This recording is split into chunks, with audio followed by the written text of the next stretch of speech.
So let's get right into it. We usually think of our identity, who we are, as this solid, unchangeable thing. But what if it's not? What if your personality is really just software, a program that you're running, one that can be debugged, updated, or even completely rewritten? Today, we're diving into psycho-cybernetics, this radical idea that your identity isn't some fixed destiny, it's a programmable system. And that really brings us to the heart of the matter. Because if your identity is a program, then the most limiting beliefs you have about yourself aren't just thoughts. They are the invisible bars of a cell you might not even realize you're locked in. This is the big idea we're going to unpack together. Now, the guy who cracked this code, interestingly enough, wasn't a psychologist. He was a plastic surgeon. Back in the 1950s, Dr. Maxwell Maltz was literally changing people's faces, but he noticed something really strange. For so many of his patients, changing how they looked on the outside did absolutely nothing to change how they felt on the inside. This quote right here, it nails his discovery. We operate based on our internal blueprint, our self-image. All right, so let's actually step inside that invisible prison. In this first part, we're going to explore how that self-image, which is often built on totally outdated information, becomes the unseen architect of your entire life. Think about this. It's like a phantom limb effect, but for your personality. He'd have patients with brand new noses who would still act shy and duck out of photos. People whose scars were completely gone, but they still moved like they were trying to hide something. Their bodies, their behaviors, they were all responding to a ghost, an internal story, not the reality staring back at them in the mirror. So how does this prison stay locked? It's all about this vicious, self-sabotaging loop. It starts with a limiting belief. Maybe a teacher once told you, you're just not a creative person. So you start behaving in ways that prove it. You don't volunteer for creative projects. You tell yourself you have no good ideas. Then, when you don't produce anything creative, it reinforces that original belief. And over time, that belief becomes gospel. It's not that you failed at being creative. You are an uncreative person. See the difference? Okay, so if we're trapped by a system, the only way out is to understand how that system actually works. And that brings us to the core of psycho-cybernetics, the idea that your mind is a target-seeking machine. This, right here, is the key to our own jailbreak. Maltz actually borrowed this idea from engineering.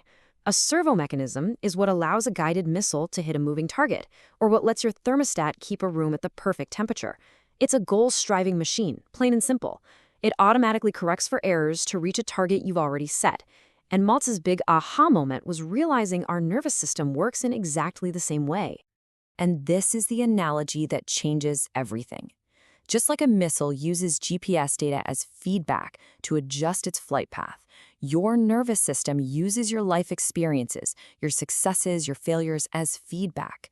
And what's the target it's constantly steering you toward? Your self-image. Here's the kicker. The mechanism doesn't judge. It doesn't care if the target is I'm a winner or I'm a loser. It will automatically and unconsciously steer you toward behaviors that prove whatever target you've given it. So how do we accidentally set the wrong target? It comes down to this simple but absolutely devastating shift in how we talk to ourselves. It's the difference between a descriptive thought and an identity prison. Look, I failed at this is just a description of one event. It's data. But I am a failure? Well, that's an identity. That's a target. When we fuse a single event with our core sense of self, we program our internal machine for self-sabotage. So if our brain is a programmable machine, how do we actually get in there and write some new code?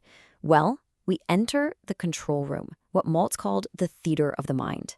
This is where we get to be the director and actively reprogram the system. This is the loophole. This is the secret hack to the whole system. Your brain, it turns out, doesn't have a separate filing cabinet for real memories and imagined stuff. If you vividly imagine biting into a juicy sour lemon, your mouth will actually water. The experience is synthetic, sure, but the biological reaction is 100% real.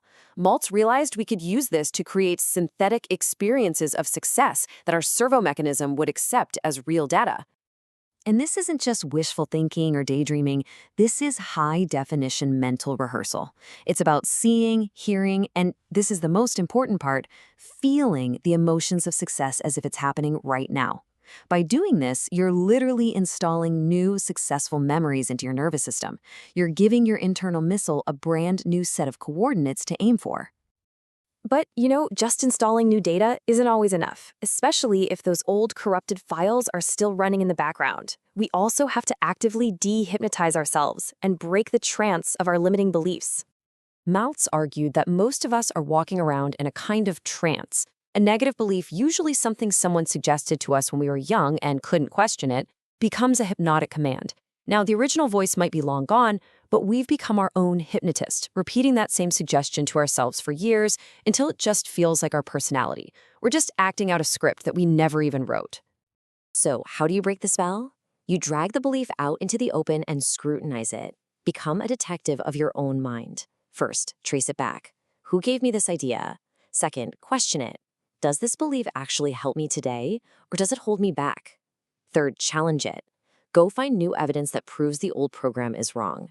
And finally, replace it, using that theater of the mind we talked about. The second you start questioning a belief, it starts to lose its power. Okay, we've debugged the old code, we've started feeding the system new data. Now for the final and most exciting step, actually installing a new identity, building what Maltz called a success personality through deliberate, conscious practice. And what's so crucial here is that a success personality is not something you're born with. It's a system of traits that you can actually train. Confidence isn't some magical quality, it's just the memory of competence, built one small win at a time. Self-respect? That's earned by keeping the promises you make to yourself. Purpose is the jet fuel for the whole system. And resilience is just the built-in expectation that, yeah, you'll get knocked down, but you'll get back up. You build these piece by piece. But all this mental work has to be paired with real-world proof. The system responds to what you do, not just what you say. So acting as if you're already confident isn't about faking it. It's about installing the new program through your behavior. Action is the clearest, fastest way to communicate with your internal machine. So when you boil it all down, you're the programmer. You have this incredible target-seeking machine inside you, and it's just waiting for instructions. It isn't broken, it's probably just been running on some old, outdated, and frankly, negative code. But now you have the tools to debug, to rewrite, and to install a completely new operating system. So the only question left is the one right there on the screen. The machine is waiting. What are you going to make it believe next?